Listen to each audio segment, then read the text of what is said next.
Magandang araw sa inyong lahat, no, mga ka-farmers, mga ka-viewers. So ito ang ating area na tataniman po natin ng siling sigang, at saka dun sa kabila ay bell pepper, yung sultan. Ayan mga ka-farmers, ang ginagamit natin yung tiller natin, no, na Yanmar. So napakaganda ang kalabasan mga ka-farmers, at saka napakalakas po yung engine na yon. Kahit ito'y pastulan po ng baka, ayan, pwede po pala mga ka-farmers at kayang-kaya niya. So isigunda lang kasi may ano siya, primera, segunda at saka tercera. So logger po siya mga ka-farmers, may reverse na pwede natin siyang iatras. So yun, napakaganda ang kanyang pinalabasan mga ka-farmers. So dinibanda ang itatanim natin ay kamatis, kasi ang ating ampalaya yan po mga ka-farmers, no, yung may mga pusti na. So sobrang lakas kahapon ang ulan, kaya nagpapa-irrigation tayo. Kaninang madaling araw ay pala ang mga ka-farmers, no, mga alauna hanggang alas 4:30, sobrang lakas, nasa 3 oras. So yan, ang ibang ano natin ay nabaha, no. So yun mga ka-farmers, may nabutasan na, nalagyan na natin fertilizer at saka ipot.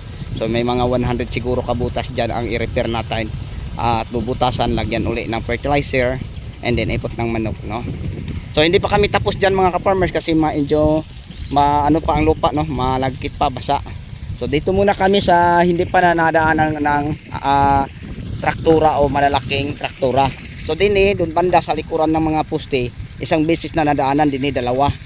At ito hindi pa mga ka-farmers, dahil sobrang ulan kagabi. Sinubukan lang namin, baka kaya sa ating tiller na Yanmar. Kaya pala mga ka-farmers, no, kahit pastulan pa ng baka. Alam niyo mga ka-farmers, sobrang tigas dyan banda, pero yan, pinapaano lang namin ng mga 2 inches, and then yan mga ka-farmers, kaya po pala. Binabaan namin ng 2 inches, and then may 2 inches na, mga 4 inches lang. Ito ang kalabasan mga ka-farmers, oh. Pero pag halimbawa ay segunda lang, malalim siya, abot pa ng mga 6 inches. Kaya kahit kamuti pa siguro din yung mga ka-farmers, oh, pwedeng itanim yan. So makapal ang damo din yung mga ka-farmers. Ang ginagawa namin ay pinapatabas natin sa ating mga tauhan, and then ginagamitan ng rake, no, and tapos itinatapon ang mga damo dyan.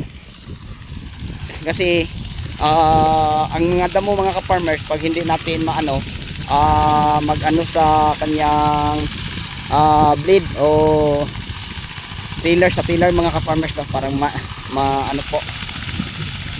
So yan ang aming ginagawa, pinaparake natin para yung damo lang na ganyan kaya naman niyang i-rotivate mga ka-farmers. Ayan, napakalakas ang ating tiller, no, napakalakas yan, no. Sobrang ganda ang anyo mga ka-farmers. Tama lang ang takbo niya sa segunda, no, parang tamang yung maglakad ka lang, hindi masyadong mahina, hindi masyadong malakas. Yan, napakalakas nito at napakaganda po ang kanyang resulta, no, sa ano mga ka-farmers. Sobrang pulverized po.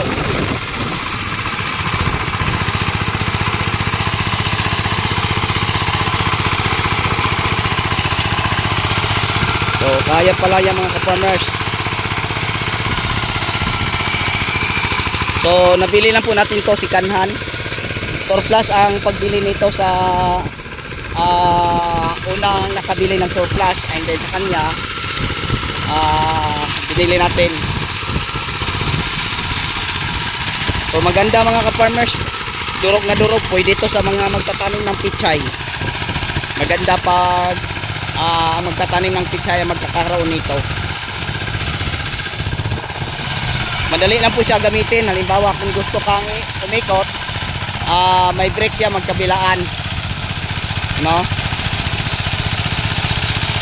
So madali lang natin siya gamitin.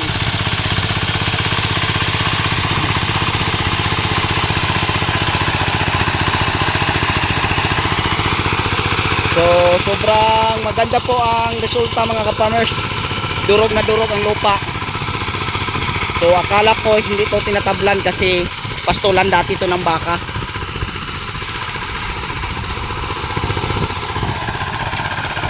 So ngayon mga ka-farmers, puntahan natin yung sa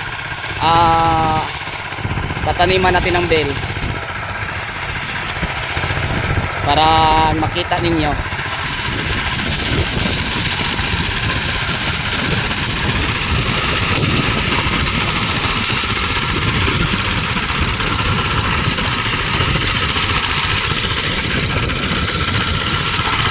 Okay, yan isa o kaysa balik ka na ha. So yan, sobrang ganda mga ka-farmers ang kanyang resulta, napakalinis po, no? So din mga ka-farmers, anda mo din yung parang ganyan lang Carabao grass.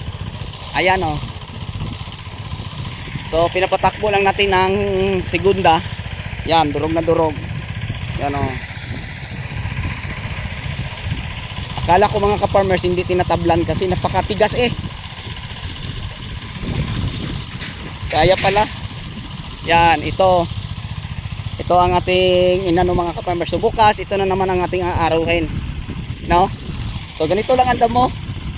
Yan so pagdating namin din ganito na to, walang ang damo niya, parang muntik nang namatay ganyan pailan-ilan lang ang buhay. So pastulan po ito ng baka. Yan ang mga baka may dalawang nakalibing nakahiga. So yung medyo mataas-taas, yun ang pinapa putol na sa mga tauhan natin, and then ang damo pinapatabi natin parang hindi mahirapan ang ating tiller. So yun po. So kaya pala niya mga ka-farmers.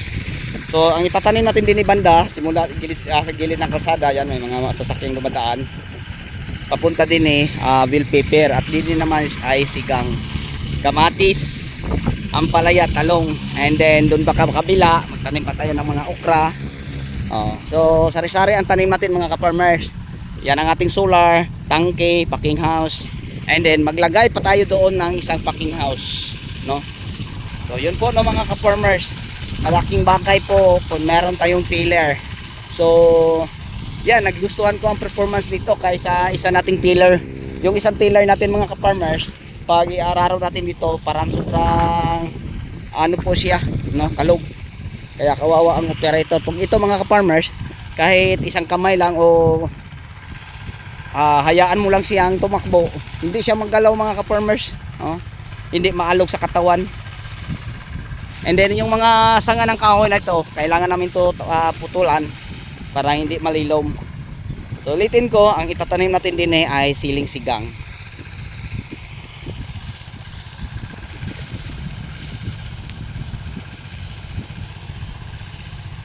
So i-mulching natin to mga ka-farmers.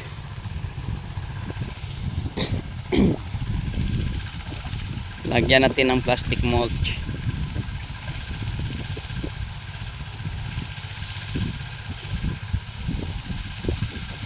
Yan, antayin natin yung traktora.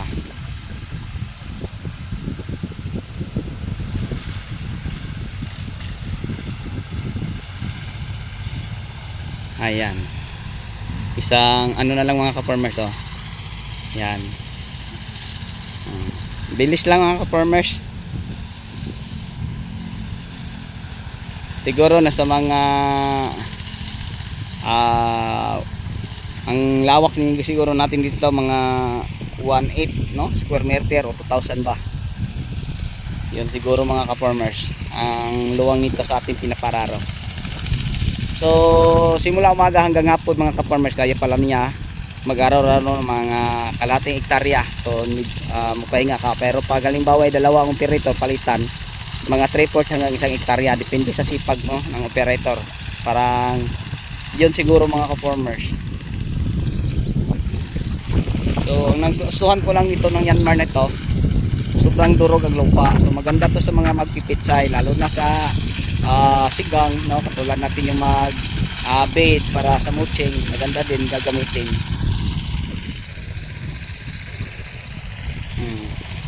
So ito mga ka-farmers, ang damo katulad doon, pareha lang sila. Akala ko lang hindi tinatablan pala.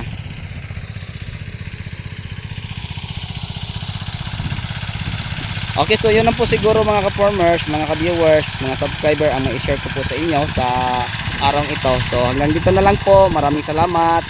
Bye bye and God bless. So ang itatanim natin dito ha ay siling sigang. Yun na po. Thank you.